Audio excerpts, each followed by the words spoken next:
Ano pangalan mo, Noy? Mondray po. Ha? Mondray. Monray. Anong grade ni Monray? 5. Eh, very good. Grade 5. Ulit. Grade 5, ang liit. Marunong ka magdasal, Father? Sige, simulan mo na. At bibigyan kita ng relo saka sombrero.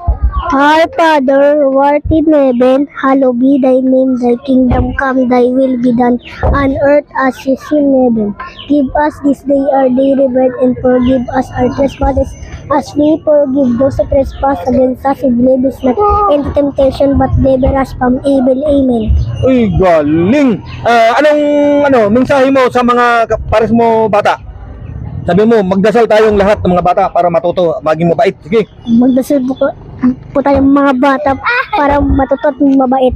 Uy, very good. Yan, bibigyan natin ng prize. Anong pangalan mo? Mondray. Monray. Tanggapin mo ang relo saka sombrero para hindi ka mabasa ang ulo mo. Sige. Salamat. Sabi mo.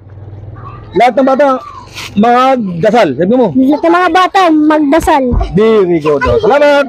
Jamray. Salamat.